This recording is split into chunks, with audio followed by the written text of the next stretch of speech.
The lights are off and away they go. Extremely loose. He's managed to hold on and think He missed the complete that. He's crazy stuff. Side Freitas is on the grass on the infield floor. He slides through. He tags Richard Eck.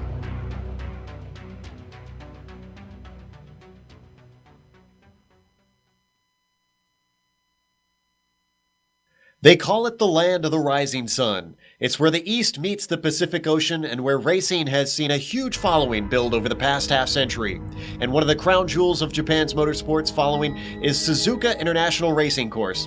Having seen everything from motorcycles to NASCAR to Formula cars to sports cars, this track is no stranger to racing of all types. And today it will wind back the clock to a year where most will remember a controversy involving a Frenchman and a Brazilian. But it's not Formula One we'll be witnessing. Instead, we'll get ready to watch Round 7 of the iRacing Kamel GT Series, and you'll see it all live here on the Global Sim Racing channel. Hi, I'm Joe Peak, and with me in the booth today is Sean Ambrose. Behind the scenes is our director, Amjad Yaman, and he's using cameras provided by Dougie Beard.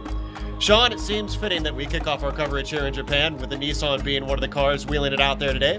Tell us a little bit about what they'll be up against at Suzuka. Joe, race fans, welcome to Suzuka City, Japan. This track opened in 1962, 17 turns, 3.609 miles. It's going to be a 30-minute race today. Fans, I got to tell you, this track with its elevation changes and some really high-speed sections of the track, it's going to be very tough to navigate this circuit at speed in these very fast, slick race cars from another era. Let's take a hop on board with the GSRC Track Guide.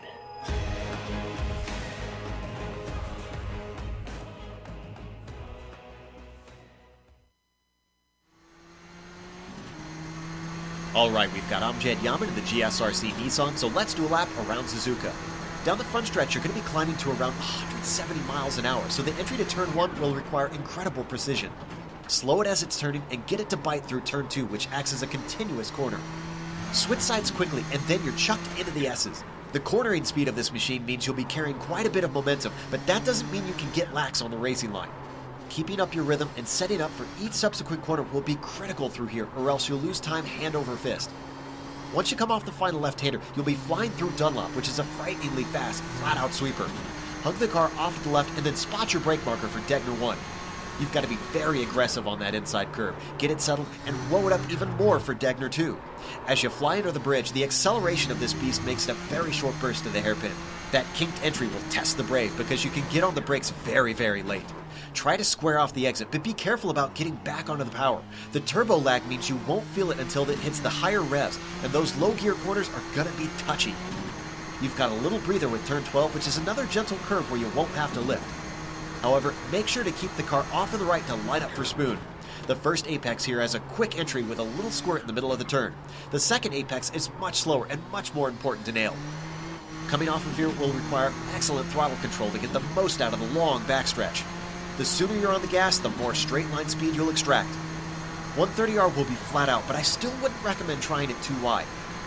Drift the car off to the left and then try to get it slowed up for the Casio triangle where you're likely to see some overtakes. Once again, this is going to be a real test of who has the best throttle control. The turbo is so powerful that drivers will be feathering it all the way around the final right-hand bend. The fastest cars out of here will be the ones making the most out of their right foot. Hopefully you kept it all together and have now finished a lap around Suzuka.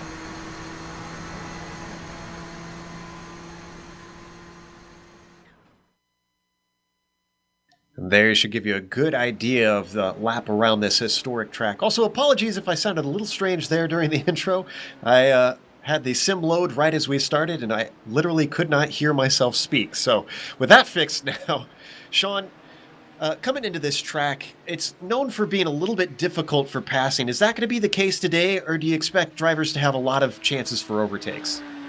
Well, I can tell you that the speed differential between the Nissan and the Audi is going to make you're going to have to be very careful with passing between the two cars. Okay, now there's going to be a couple of good passing zones. Turn 1, that first corner is a great opportunity to take advantage of your opponent's misfortune. It's a sweeping turn, and you've got to really it's a balance of throttle and breakthrough there. Now the spoon at the other end of the track, okay, the spoon curve, another good opportunity to slip in on your opponent there down to the inside. Again, very, very tricky sweeping turn there where it's again a management of throttle and a little bit of braking.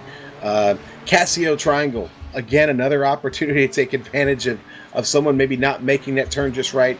The other thing we talked about in the pre-race, Joe, incidents. The off-tracks are very easy to accumulate here. You're going to have to be very careful. This is a 30-minute race, but the off-tracks come up very, very quick, and you're going to have to watch out that in spots like both the Degner 1 and even Degner 2, and even 130R, the speed you're carrying through there in the Audi, it's tough to keep that car glued to the inside at speed. A runoff just to the right of the curbing there in 130R is going to be incident points and maybe even a little bit of trouble if you can't get the car slowed down. If those not familiar with iRacing and what we mean by incident points, the drivers have to keep control of the car, and that includes keeping it on track within the track boundaries, not spinning the car, not contacting the wall or other cars. If you do any of those things, you rack up a certain amount of incident points. Once you hit 17, with this being an official iRacing race, you are disqualified on the spot. You are removed from the track right then and there. As we ride on board with Hideki Koivisto here from Finland, finishing up his qualifying lap. Now, one thing that I am going to be interested in seeing out here with two very different cars, Sean, is how traffic is going to work. And I know you spent some time driving each of the cars. How do you expect that to play out, even though it's only a 30-minute race? Are we going to see it as a big factor? Joe, I think we will, actually, because it's about a 16-second differential favoring the Nissan over the Audi. What does that mean? I think you're going to see traffic probably within the first 10 to 15 minutes of this race with some of the less experienced drivers maybe having a little bit of trouble backing up to the front of the field. And again, because of the differential in speed, your turning is much different in the high speed sections and even the very slow sections like Degner 1 and 2. Both cars do that very differently, and a management of working between the two is going to be something we need to watch. This being our first race, it will be exciting to see how these two classes of cars really work together. Such different cars as it looks like Roy Pruitt from Texas has had some problems on his qualifying lap, so that is definitely going to discount that lap for him. Michel de Jong, in the meantime, has his car up to 9th in class. Now, we don't have a graphic for today, unfortunately, but there is a championship to worry about, and a lot of these drivers are switching back and forth between cars, so you might hear a few names twice. But, Sean, who's currently leading in both the GTP and GTO points? Well, in the GTP right now, Keith Ritchie is leading, and he currently sits at the top of the leaderboard here for the Nissans, the GTP class here in qualifying. So definitely keep an eye on Keith Ritchie. The Club West racing driver is, again, laid down a really hot time. Nobody's even really close to it right now. About a second differential back to Nicholas Mukanos, who is second in qualifying for the Nissans right now. Now we go back to the Audis, and currently, well, Ove Trengerade just took the lead there, but Joni Hagner in the Audis currently, Joni, I think, is the leader. Give me just a second here. I'm updating this now, Joe. Joni, not okay. My bad. No, it was not it's Andrew Slisans that's currently in the lead of the Audis, with Andrew Baki sitting there in third. And Backy, folks, getting to learn these names here. But a good fight in the Audi class right now, and a lot of these drivers fighting for these championships are here in this race today. And we're glad to see Ove Trengerade come out and race with us once again. Used to seeing him over in the Lotus 49 series. He must really like these older cars. About 30 seconds left in qualifying. We're going to let the last of the laps complete here. Then we'll read off the grid, and they will have a rolling start. So we'll have some time to make sure and get you guys everything without rushing through there. And I have to admit, I'm really excited to get to call another retro series here on the Global Sim Racing channel, Sean. I love these older cars. They just have a lot of character to them. And this seems like a really great circuit to kick things off with. It really is. Having a little bit of experience here from yesterday in the Formula Renault 2.0, which is a much different car. Don't let me even begin to make you think there's any comparison. But this track is a lot of fun. Again, the blind corners, the undulation, the speed of 130R all the way down into Casio. Probably one of the trickiest chicanes that you'll ever find because of the speed you're carrying into that chicane. It's going to be really something to watch. We're getting ready to start here, Joe. The race down to the first corner. It's going to be a lot of fun because that could stack up really quick down there. And they are gridding up now, so let's go through your field. On the pole, it's going to be Keith Ritchie, followed by Nicholas Mukanos in second. Inside of row 2 will be Clayton McLeod, followed by Rob Olenek in fourth. Philip Blake will start in fifth, followed by John Hill in sixth. John Keefe in seventh, and Hideki Koivisto rounds out our prototypes in eighth. Sean? All right, and then we'll go to the GTO class. It's going to be Ove Trengerade in ninth there on row 5. Joni Hagner in 10th. And then we'll go back to 11th, and that's going to be Dennis Savretek. Sorry about that. Savretek, I'm sorry. Dennis in 11th. Blake Neck in 12th. Row 7 going to be Andres Slisans and Andrew Baki. And Adam Kell will be on the inside of row 8. Ben Lauder, 16th, getting back into the Audi for the first time in a while. Michel de Jong is going to be starting in 17th, row 9 there, and Tracy Rumschlag, 18th. Row 10, going to be Brian Shanahan and Jamie Brinkley. And Jamie, in the GTP class, I believe we've got a few cars that will be starting from pit lane, if I'm not mistaken, unless they have gridded up at the back of their class. That'd be Jamie Brinkley. Nikolaj Pletz, he is going to start at the back of the Audis. He is starting 21st overall. And then Lauren Raffagau and Roy Pruitt are starting at the very back of the field. So they are not starting from the pits, excuse me.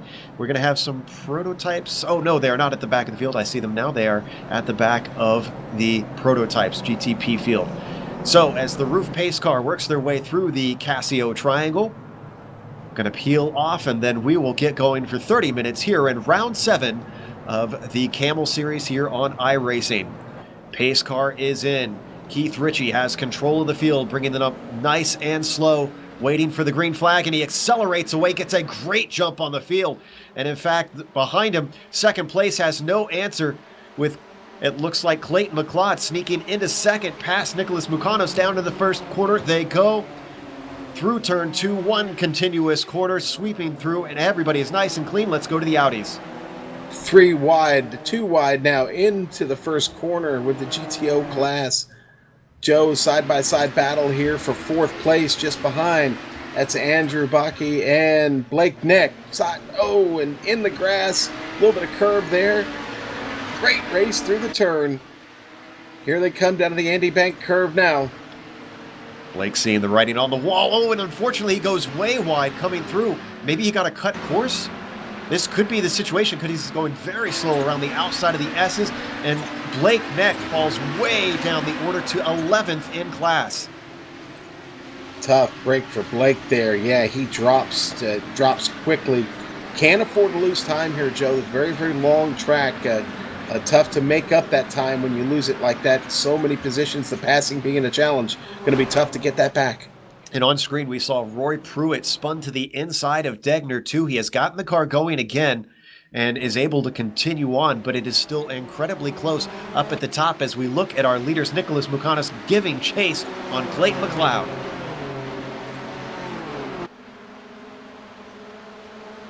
Here they come up to 130R for the first time. Both cars making it through nice and clean. First good opportunity for a pass here down into the Casio Triangle. They are going to stay in order. McLeod, Mucanos, and Olenek. And Sean, I'm curious, did you have a lot of chance to run in close quarters in these Nissans? Is the wake a worry for them? Do they get a lot of buffeting? Joe, I didn't run in close quarters too much, but I can tell you there's a little bit. Not quite as much as you see in some other classes of cars. The cars are quite honestly, they're so fast, they're not there long. It's not, you don't get much of an opportunity. You've got to be really, really close to make that work for you. Right now, this is our closest battle at the top of each of the classes, and this is for first and second in the GTP class. Clayton McLeod is your leader in the Castrol machine. Behind him, Nicholas Mucanos, you can see in the orange, white, and red machine. Back under the bridge, heading towards the hairpin. All of them playing a bit of a patient game, something of a sprint race for these cars, only being 30-minute longs, but they still have time to wait it out and wait for their opponent to possibly make a mistake. So with these drivers staying line astern, let's jump back to the Audis to see how things are going down there. Sean, what's Yoni Hagner doing up in the lead? You know what? Yoni's running is what he's doing. He's opening it up a little bit every couple of 100 yards here on Ove. Ove now slipped back to about a second behind. Now they're down in the hairpin here. And again, Yoni just gets a really, really nice drive off the hairpin, making it really tough for Ove to get anything on him. The next, you go back to Ben Lauder in third, who's in a pretty good battle with Dennis Savretek right behind him. And they've settled in their line astern right now. Pretty good run going on. I'm actually kind of surprised that they've been able to keep the cars on the track. The Audi sliding all over the place. You better have a little bit of drifting skill in your tool bag there when you get on track with these Audis, Joe. No surprise there with these being four-wheel drive cars as we ride on board with Dennis in fifth. Let's watch him go through 130R. Definitely some braking into this corner in this GT machine.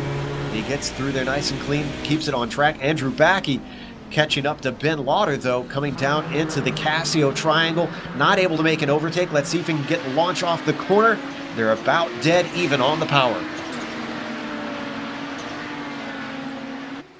And as all this is happening, Roy Pruitt is trying to work his way through the field. He actually goes off track. Remember, he's trying to come back from a first lap spin. and he almost sends it around, coming through the Casio triangle once again, trying to stay out of Tracy Rumschlag. Riding on board with Ben Lauder still in third position, looking back at Andrew Backy. Yeah, Backy really, really hounding him right now, not making anything easy on Lauder. Again, Lauder said in the pre-race he was really just coming back to this car after being away from it here for a couple months, and pretty good pace being shown by Lauder here, but Backy is really really putting the pressure on him here, and could be looking to set up a pass anytime here. Now, the driver I'm watching is Andres Slisans right now. He had the fastest lap last time around, and he's starting to cook now. The number 9 is really really starting to find his pace here early on in this race, Joe. And we got an overtake 6th, and GTP is under attack, and John Keefe has to give way to John Hill with a great outbraking maneuver down into the Casio triangle. Let's look at the replay. We just missed it on screen. He had set this one up coming through Spoon Corner when Keefe had to slow up for the car ahead. Just got the run down the backstretch, and you can see slides it up the inside nice and clean. Textbook maneuver from the yellow and black machine of Hill. So 5 minutes into this race on lap 4, and drivers starting to decide they've got to make their move now. Despite it being a Nissan, love the little Porsche logo on the side of Hill's car. Also, and a Jaguar, so... And we've got a Ferrari out here too. Watch out. Boy, Joni Hogner on the radio, not happy with that last lap. He is being caught by Ove Trendegrade, and these two are going to be fighting very soon. It's going to be that classic battle between Scandinavia and Finland. And speaking of those Northern Europeans, they love to slide these cars themselves as Hagner gets really sideways coming through turn 2, and that is going to cost him time as Ove is really running him down, and look at him, he is way offline coming through the S's. Ove now has it under half a second between himself and the leader, and no surprise there, having seen Tranqueray being very dominant over in the Lotus 49 series, a driver who knows how to wheel these older cars around. A little Finnish flick there from Joni. Exactly. Well, he's Scandinavian, so he's not a Finn, unfortunately. But wait, no, excuse me, that's Ove who's a Scandinavian. So my apologies there. I was referring to Joni. Yeah. Oh, and he is really putting the pressure on as we jump back now. As was there an overtake there going on? Yeah, but Backy falling back. Dennis Zavretek gets passed by Backy. It's Backy now making the move up to 4th place in class. Andrew making ground up as it looks like this battle is not over. Coming out of Spoon, tries to get himself a launch. Slisans trying to get himself one as well over Servetic. But everybody stays just about the same gap apart as they climb up the backstretch. Let's see who's bravest coming through 130R. This could be an opportunity to make up ground. Pretty good run from Dennis. He starts to gain on Andrew. Can he get the spot back as they close in together? Down through the Casio triangle, nothing doing. And all 4 cars still fighting very closely for that final spot on the podium. Boy, all of them attacked the curb there to the inside in Casio too, Joe. I don't know if you noticed that, but attacking that inside curb. Is that something needed to do with this car being 4-wheel drive? Does it really like chomping on those curbs? Some of them, not all of them, Joe. I think that it's getting to know the track and knowing which ones you can kind of massage. Like a perfect example, that first one to the right inside there in Casio. And Slisans took a big look on the inside of Srevetic, but nothing doing coming out of turn 2. He's going to have to stay behind him, starting to separate themselves. 2 packs of 2 now here in the Audis, going from 3rd, 4th, 5th, and 6th. Yeah, it looks... Oh, and something may have happened to Hill. He looks slow. This is in the Casio triangle, and this was a self-spin. He attacked the curb and lost, Joe. I honestly think he got a little bit too much of it in a Nissan. That's 2 different cars responding differently, and you'll see him hit that inside curb. It jumps it up off the track. He gets 2 wheels off, and that sends him around. It looked like the rear of that car was already coming around a little bit, but I'm guessing that bump, that curb, did not help him at all. Jumping up to 5th with Keith Ritchie. Now, Ritchie started in 1st, and if I remember, Clayton McLeod led the first lap. Let's see if we can figure out what happened to Keith Ritchie. I don't know if you had managed to watch that, Sean. Not sure. I'm trying to pick it up now, see if I can find out what happened to Ritchie.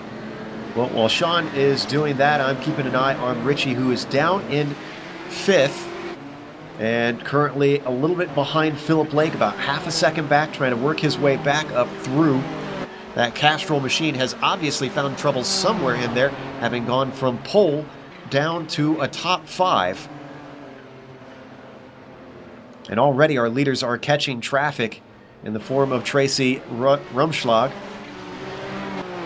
And yet more problems for Roy Pruitt as he was off track completely and almost runs into the barrier. I'm wondering if Roy is going to call it a day. He's sitting stationary at the moment as we watch this battle on screen still between Keith Ritchie and Philip Lake for that 4th position. Riding on board, just looking over the shoulder of Ritchie. And I'm keeping half an eye on Pruitt, who's still stationary. Now he's getting the car going again. Let's stay on this battle. And I'm just keeping you updated on what's going with Roy in case something erupts. He was kind of in a bad spot on the exit of Spoon. Still no overtake from Ritchie down into turn 1. Tries to get himself a launch. It's going to be tough to try and do anything into the S's. He's going to have to stay behind that 4th place car for now. Yeah, Joe, I was not able to pick up what may have happened there. I think it's probably irrelevant at this point. It looks like he's got pace again. So unusual happenings for our pole sitter. We're going to have to get him in the booth afterwards maybe and see if we can find out what happened to him. And if we have any information that looks weird on our timing and scoring, we apologize. We might be having some technical errors with that. Hopefully we can get that sorted. Oh, and Clayton McLeod has a big spin. Near spin coming out of the hairpin. Nicholas Mucanos catches him, gets the launch off the corner, changes the lead to Nicholas Mucanos in the number 5. Whew, boy, that's going to be one to watch on the GSRC replay right here. You can see McLeod coming into the corner. The rear starts to step out on under braking, and he thankfully keeps it on course, but that lack of grip means he cannot get to the power, and Nicholas says, I don't need asking twice. I'm going to take that P1 away. Yeah, and they are now starting to pass the back of the field here in the GTO class. Brian Shanahan, the one getting past right now, letting everybody get by clean as the leaders come through, Joe. And boy, Sean, that mistake from McLeod has really closed up our podium. Look at Rob Olenek, who is now caught up to the back of these top 2, making it a 3-car fight for the lead. The fight is real as they head down the main straight to the first corner. No attempt from Clayton this time through. Gonna hang back behind Nicholas. We know that Nicholas has similar pace, so it's going to be a tough ask for Clayton to try and get back past him, but this traffic could offer an opportunity. That's Blake Neck that they're going by. Going to have to work around the outside. He holds there for all 3 to get through. Is he going to come back to the line? Holds to the left, and now Keith Ritchie can sneak by, who has since managed to get by the car of Philip Lake for 4th. So I guess my estimation was about right. I said it would take him about 10 minutes or so to catch the back of the field, and, well, with about 16 and a half minutes remaining, Joe, yeah, we've got traffic. So far, so good. The GTO's doing a good job of staying out of the way of the much faster Nissans getting through, but Sleeson's off. Down in, where was that? In the hairpin, I think it was. Got scared off the track, and I don't blame them. These things close so fast to these cars. The traffic already playing havoc with these guys. Up at the front, Nicholas Mucano works his way past both Backey and trying to figure out who that other car is. Clayton McLeod? No, the other looks like Olenek, I believe. No. Dennis Cervetic. Oh, Ben Laughter, possibly. Yeah, bet they're getting by Ben Lauder now. Now getting up to next car in front of him is going to be our leaders, Yoni Hogner and Ove Trengrade. Action is thick and fast, so fast I'm confusing drivers. And you can see they're still not done, as you mentioned, with the leaders coming up quick, and the time difference means they're going to be on this lead battle in a hurry, and drivers are going to be a lot less willing to give way to the other class with everything at stake with the P1 positions up for grabs. Boy, and they're catching him in the snake right here too, Joe. Really, really tough spot to have to pass. Ugh, stacking up.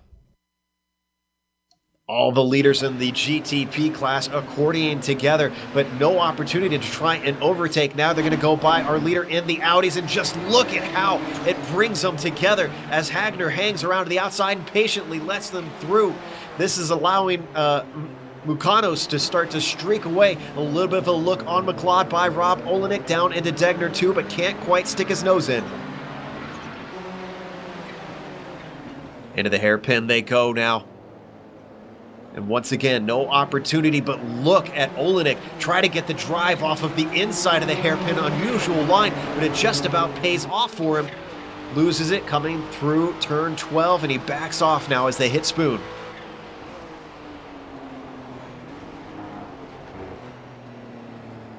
Oh, and Slisons was off out of the hairpin. More trouble for Slisons in the hairpin. He spins it, puts it in the wall. Looks like just a little brush from him, so not severe damage, but definitely lost spots in that move. Slisons down into 8th position, you can see on your screen. So that has hurt him. It looks like, Sean, this race is all about not making mistakes. Boy, it really is. And the leader, our points leader in the GTO class, really having a challenge here at Suzuka today. It's funny, he won the previous race, the previous official race here this morning, and really having trouble getting the car under him in this one. Oh, we need... and John Hill goes around. We need a replay of that before his spin even, because he nearly gets into the car of John Keefe. And then an Audi on top of it. You're going to see it here. Tries to set up the pass way to the inside, but Keefe is trying to overtake the Audis ahead of him. They come together, then coming off the corner, gets a little bit of a tip from Keefe, and around he goes. Both are going to keep going, but man, that was a little rough down through there.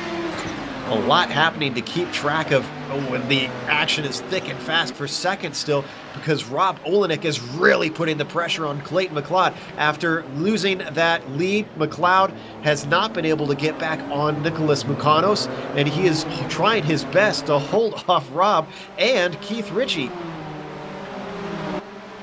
And a great run from Ritchie coming around the outside of turn 12. This is going to give him the inside of Spoon. Should be able to outbreak him. No, he's a little bit too timid on there. Is he going to be able to hold it on as he drifts to the outside of Spoon? Tries to get the launch off the corner, but nothing doing. He drops back, and now Olenek is on the charge instead.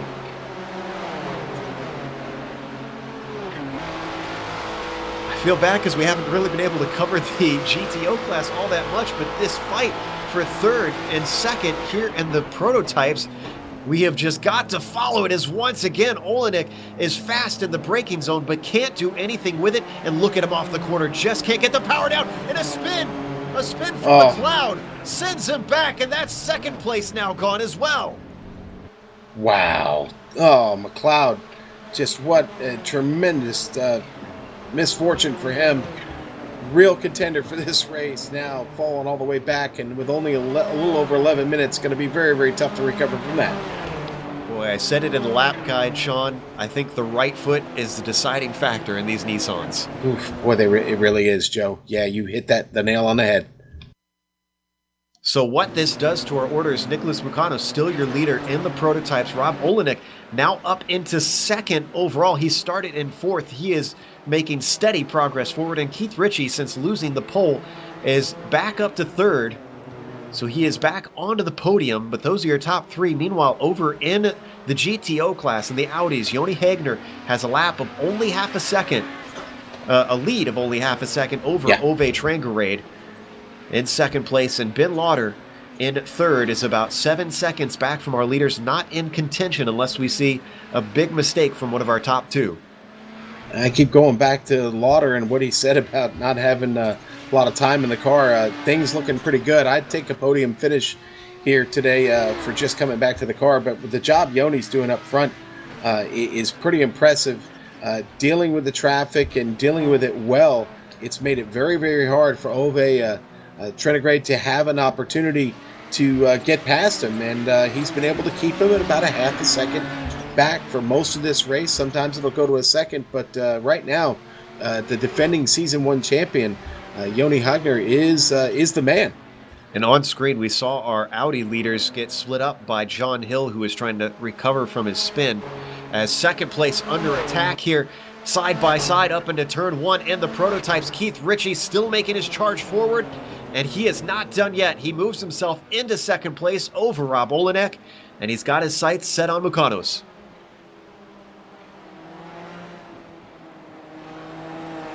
An impressive drive from Ritchie. I'm disappointed that we weren't able to figure out what happened to him, Sean, but whatever the case, it hasn't fazed him.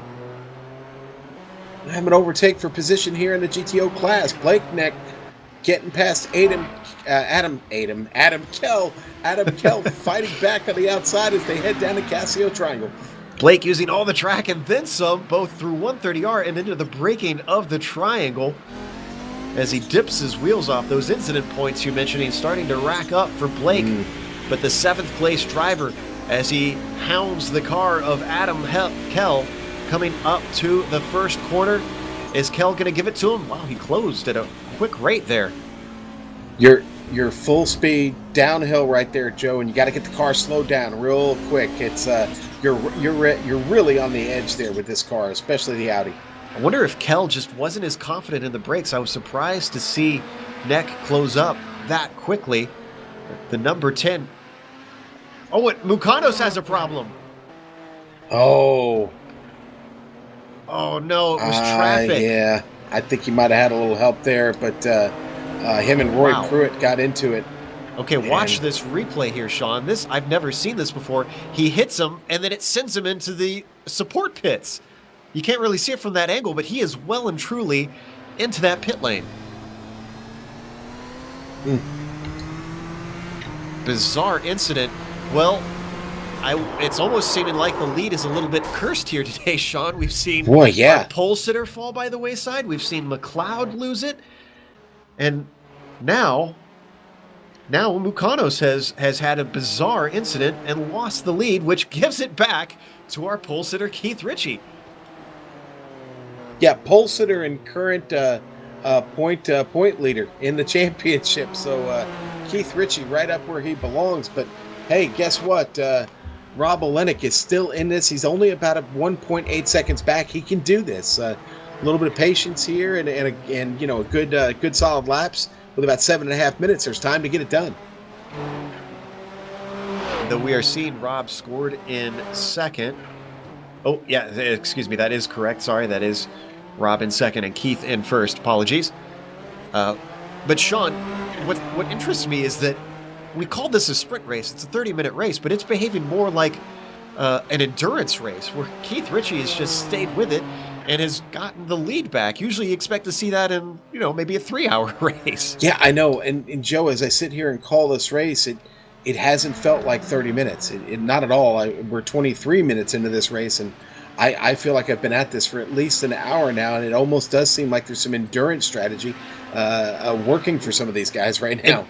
And on screen, we had quite a battle between Kell and Neck still not able to overtake as he caught him coming out of turn 2 and couldn't get the pass done coming into the S's. You can see him really pressurizing that number 10 machine just ahead of him.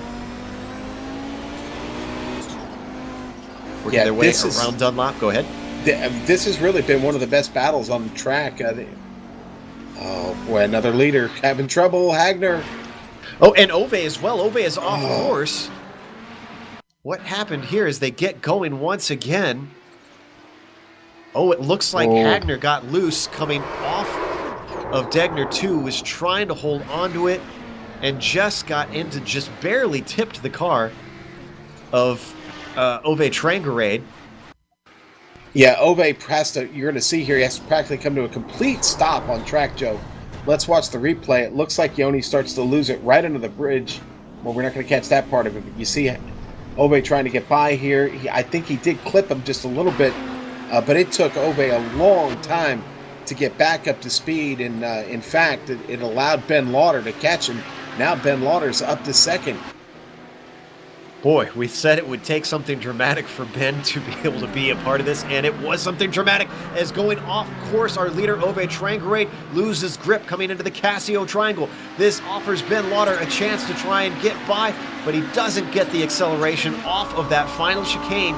He's going to get the draft down the front stretch, closing in, looks to the inside, down into turn one. Are they going to go too wide through here? No, he's not quite brave enough. And all this battling is allowing our former leader, Joni Hagner, to close in. He locks up the brake into turn one. Still, Lauder trying to challenge down into the S's, but there's no place to get by Trangarate. Oh, this is going to be a great battle for the podium with a little bit less than 5 minutes to go. Our first... Go ahead. I'm just saying, Lauder coming back would love to get this win. He's got to get through Ove Trangarate, but Joni Hagner got to be driving with a bit of a chip on his shoulder right now to get back to the point on this race.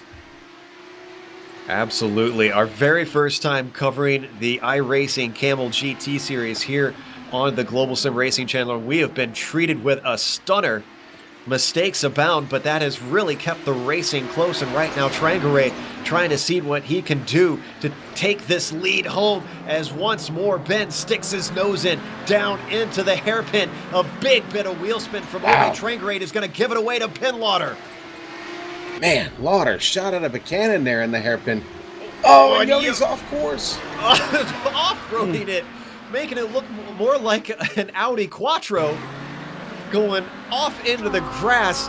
That corner, I tried racing this car around this track for a few laps, and that corner is absolutely marginal, so it doesn't surprise me to see him go off, just glances the barrier. But Joni does a great job using that finish skill to bring it back to the black stuff. So easy to run off there, Joe. Yes, you said it. I had the same problem, and it bit Joni, and now he's got a long way to go to catch our leader, Ben Lauder. Again, a bit of a surprise. The underdog today comes in to Casio here, the Casio Triangle, and boy, has a really nice line through there. So does Ove, though, and I'll tell you what, Ove's got a little bit of work to do because he hasn't proven he's been able to pass him yet. Oh, and he gets a terrible run out of the final chicane, though, because here comes Ove Trangarate closing at a rate of knots, but Ben goes defensive down to the inside, side by side into turn one. Around the outside, can Ove do it? The Scandinavian pushing that car to its limits. He runs out of track coming out of the corner, but he's still got a nose in, coming down into the S's. Are they going to go single file? Finally, they get line astern, and Ove is denied, with Ben Lauder managing to hold on to that first place. If Ben's heart is not pounding, I don't know what is going to be able to get that heart rate up. It's jumping out of the fire suit right now. I mean, he is really, really putting the power down and driving defensively at the same time. And just to mix things up here comes Laurent Rafagao splitting these guys up. And this gives Joni Hagner a chance. Looks to the inside, down into Degner too. He's got the room. Just runs it out to the edge, holding Ove Trangarate to the outside. They're still side by side. That prototype is going to hold up our leader just a little bit down into the hairpin. Joni Hagner gets a second place away. Coming off the corner, a horrible exit from the prototype means he's going to have to repass our GTO leader of Ben Lauder, but he's still not losing time to second place. Prototype weaving, trying to find his way through, sneaks by. And Trangarate is going slow. What happened to Ove? Possibly a missed shift? Yeah, possibly, Joe. Yeah, he may have missed one. Easy to do in the car. Chaos reigns supreme here in the GTO class, here in the dying stages. Only 1 minute left to go. I haven't looked at the clock since 25 minutes, Sean. Hey, Joe, in another battle, it's still Adam Kell and Blake Neck. That sixth place spot is still undecided. We got a battle for the lead on screen because Joni Hagner looks down around the outside into the Casio Triangle, but he can't do anything. They've got more prototypes streaming through as Rob Olenek now coming by. White flag is out, last lap to go. Olenek might be able to deny. Are they going to go three wide? Oh no, they cut into each other. Olenek gets spun off the track. So does Ben Lauder. Joni Hagner continues off track. Wow. That's going to give Philip Blake second place. He sneaks through. Joni Hagner has the lead. Andrew Backey now into second in the GTO class. Hagner with some damage on that car, Joe. Ben Lauder not happy, getting on the radio with complaints. 1 lap to go, and it couldn't hold down forever with all the back and forth that we're seeing, the hard racing. 3 wide down into turn 1 just did not work with 2 classes in the mix. That puts Trengrade back to a podium spot here, but he's going to have to do some work. Got Dennis Ferretek back in this picture again. And Backey and Hagner, in fact, the podium is all close together, so that is definitely not done as we keep our eyes on this. Don't worry, I'm watching Keith Ritchie. We'll go to him as soon as I see him get to the final corner. As we watch Backey hunt down Joni Hagner. He had to have seen that contact happen. He knows that maybe there's a little bit of damage on that Finnish driver's car. As they come out of Spoon, we now have one more turn for Keith Ritchie as he breaks for the Casio Triangle. Keith Ritchie lost the lead early in the race on the very first lap, but he got it back, and once he got it back, he didn't give it up again. Give the win in the GTP class to Keith Ritchie. Back to our GTOs, Joni Hagner holding off Andrew Backey.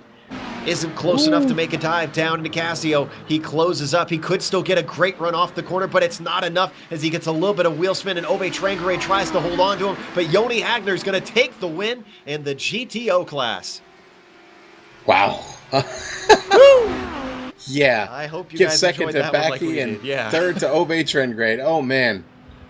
My goodness. Is it like this every week, Sean?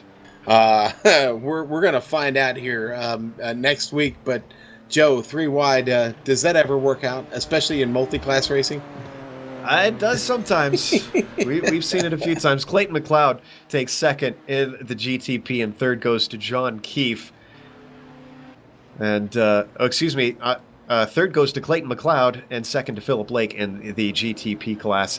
Hagner, Backey, Trangaré was your podium. And the GTOs, we're going to be back with the unofficial results, read down the entire order. However, we will also have driver interviews. Hopefully they'll be willing to come and talk to us. We'll have plenty to talk about. And don't go away, because on screen we're going to have all the upcoming races here on the Global Sim Racing channel.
Welcome back to Suzuka International Circuit. We just watched round 7 of the iRacing Kamel GT Series here on the Global Sim Racing channel. Your winner in the GTP class was Keith Ritchie. Probably had one of the most boring races out of everybody in the field that we watched. He just beat out Philip Lake, who was always downplaying his chances pre-race, but I'm sure Philip Lake is going to be ecstatic with a second. Clayton McLeod came home in 3rd, rounding out the podium, with John Keefe in 4th. John Hill also ran into some troubles along the way, but still managed a top 5, with Hideki Koivisto coming home in 6th. Rob Olenek was looking at a podium, but unfortunately a late race problem on the final lap with the leaders in the GTO sent him all the way down to 7th. Laurent Raffagal finished in 8th, and that's the last of our prototypes that finished on the lead lap.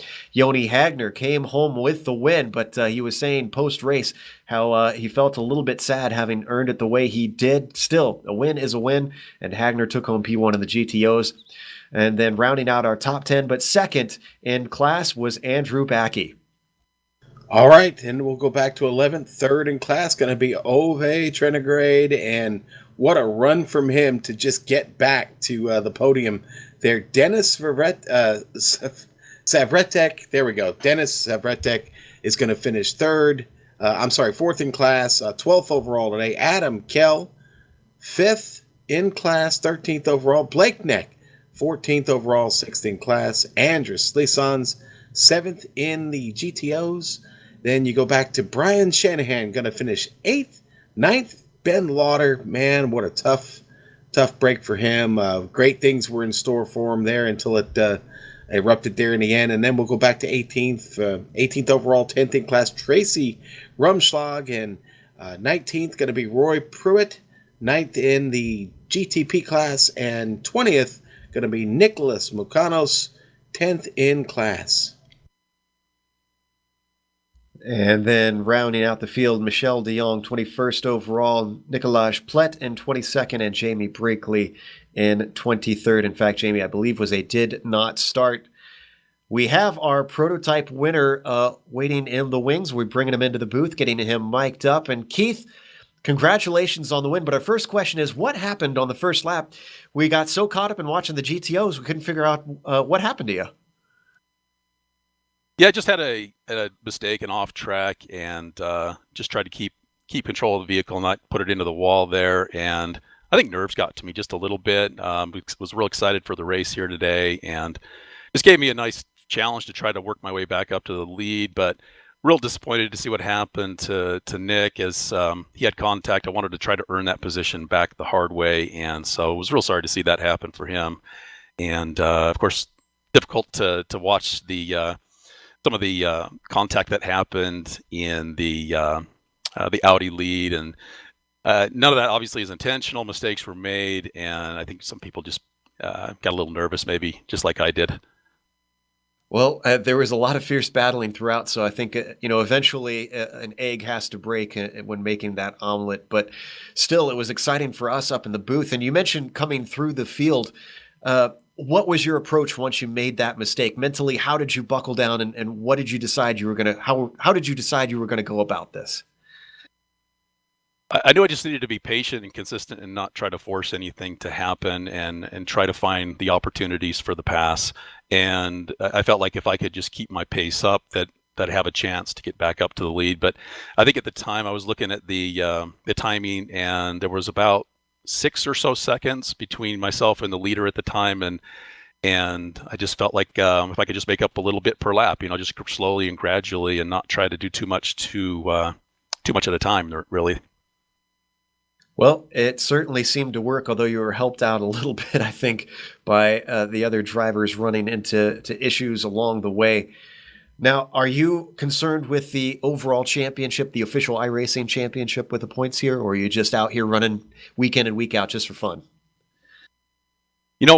I accomplished that last season, and so that was a nice goal to achieve at the time. I'm not the fastest driver in the series at this particular point in time. That honor would go to Robert Bieber, who wasn't able to join us today, but he's definitely got a quicker pace than I am, and if he continues to finish out the season, I think that he should win that championship. I think in almost every race we've gone head to head. I've only beat him once, and it was because of a mistake he made. And so it's a great battle. It's always great to have top level drivers in this series. It's a very challenging series to race because of the difference in speed. Multi-class racing requires some effort on both drivers' parts to make the passes happen, and I think some people still have some things to learn about multi-class racing, myself included. It's just kind of an ongoing effort to get better at it. Yes, that is certainly for sure. And thank you for coming and talking to us. Once again, congratulations on the win, and will we see you next week? Absolutely. All right, that was Keith Ritchie, our winner in the GTP class. We don't have our winner in the GTOs quite yet. Oh, maybe we do. I think he just popped in here. Let's see if we can get Joni Hagner ready and mic'd up in time potentially here. And I believe Sean is going to be talking to Joni. Yes, Yoni, have you got us? Yeah. All right. Hey, listen, what a race today. The battle in in the Audis was a lot of fun to watch. Why don't you talk to us about the last couple laps there? Well, first of all, I'm really sorry to, but my setup was like 15 minutes of work from last season set, and I noticed that it didn't work like last season. Well, you're the defending champion from season 1. How do you like your chances this season as we move forward? Well, this was my first race in I tried to come to race this. Just I didn't have anything to do because my endurance race was quite shit today. So yeah, this was also. Yeah, I can understand why you might be a little conflicted about the win, but hey, listen, congratulations. A win's a win. We'll give it to you and we'll celebrate with you. We'll see you next. Are you going to be there next week? Let's see, because there may be conflict with the endurance session. All right, buddy. Well, we wish you the best, and again, congratulations on your win today, and we'll see you soon. Yep, bye. All right, Joe, and that was our winner, Joni Hagner, getting in here just in time for a little celebration. Who do we got next? Looks like we have second place in the GTOs. That's Andrew Backey, who we're going to pull in and talk to him about how his race went, because, boy, he was in the thick of it as well. And, Andrew, congratulations on a second place. And did you expect to finish there? Because things sure swapped around a lot at the end of that GTO class. Yeah, I didn't get a chance to practice until today, so I was not expecting any kind of podium finish, especially when I saw Joni in the room. I feel bad for Ben. He was a bit quicker than me a lot of the race, and unfortunately, I know he and Joni got into it, and I know Joni feels bad about it. But I mean, this is what I love about iRacing, is just this crazy deep field going at it hammer and tongs for 30 minutes. It was fun. It was fun from our view as well. Now, up next, we have Bathurst, which is going to be a lot tighter course. Are you expecting that the traffic is going to be more of a problem there than here? Yeah, without a doubt. Bathurst, I think, has a couple spots that will be easier for the class traffic. Here, we're pretty much nose to tail, stuck behind each other. Very few spots to pass. Within the class especially. So, the over the top of the mountain is always going to be tough. But we've got some great Nissan drivers who are able to, they'll be able to get around us on the outside pretty easily. And here's hoping we don't have a track blockage. Yeah, we definitely hope that isn't the case as well. We want some good, intense but clean racing throughout that. We saw plenty of intense racing. Unfortunately, not as clean here today, but it was still really fun to watch from our end. Is there anyone that you'd like to thank before we let you go? I wanted to thank you guys for coming in and doing this broadcast. We really appreciate it. And also thanks to everybody who's been running the VCR Championship, running some 1989 paint schemes. We've been having a lot of fun with that, and hope to see you guys next week. Absolutely. And real quick, Andrew, we both know that black and yellow helmets are the best, right? Oh, of course. Yeah, obviously.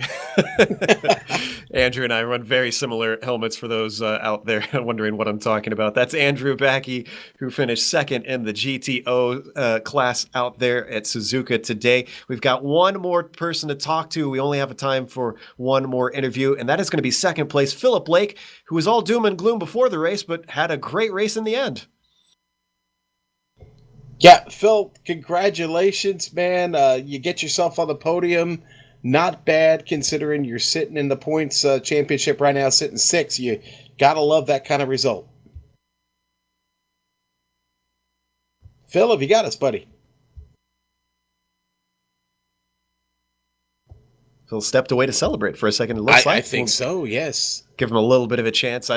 After he was so pessimistic about his chances, I kind of want to give him a chance to get to talk and celebrate here in the interviews. Give him a little bit longer to see if we can get him to talk to us here.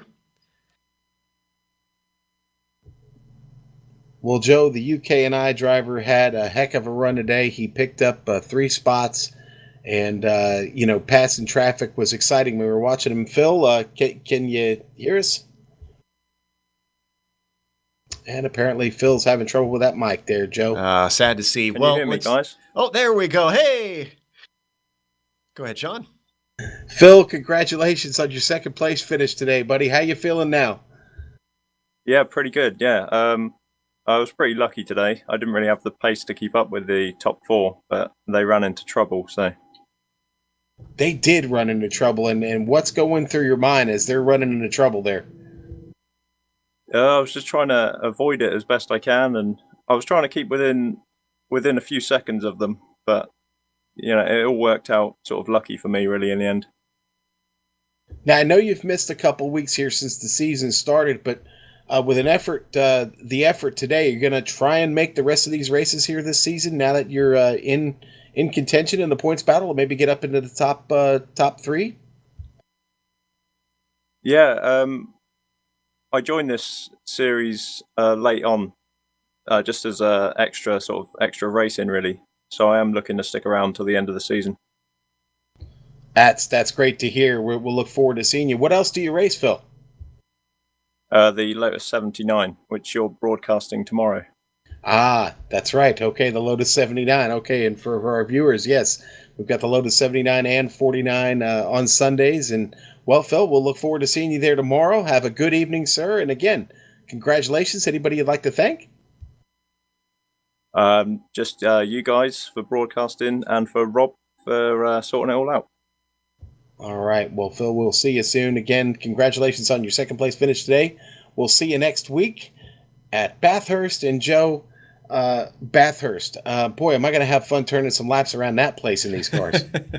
Yeah, I don't envy you trying that one in the Nissan. Same thing with Amjad, who does our lap guides. But we got to close up here today. And of course, we want to give a huge thank you to the Kamel GT community for coming together and help fund this thing. Without you guys, we would not be on air right now. And of course, to Rob Olenek, who also deserves a lot of credit for helping organize this thing. Well, not organize the series, but organize the broadcast. He's the one that approached us originally. And big thanks to Rob for coming to us. We have really enjoyed getting to do this first race and looking forward to the rest of the season. Thanks to the companies that provide the software and hardware for our broadcast. You can see them listed on your screen.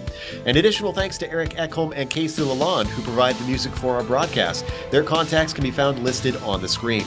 Thanks to the team today, Sean, Amjad, and Dougie. If you'd like to find out more about GSRC, including upcoming races, you can find it at globalsimracingchannel.com, or you can check out our social media on Twitter at GSR Channel or Facebook at /Global Sim Racing Channel. Next race, we mentioned Bathurst, Saturday, May 6th at 1 p.m. Eastern. We also have upcoming races for other series on screen, so check those out and mark them down on your calendar. However, until next time, race clean, race hard, and we'll see you on the track.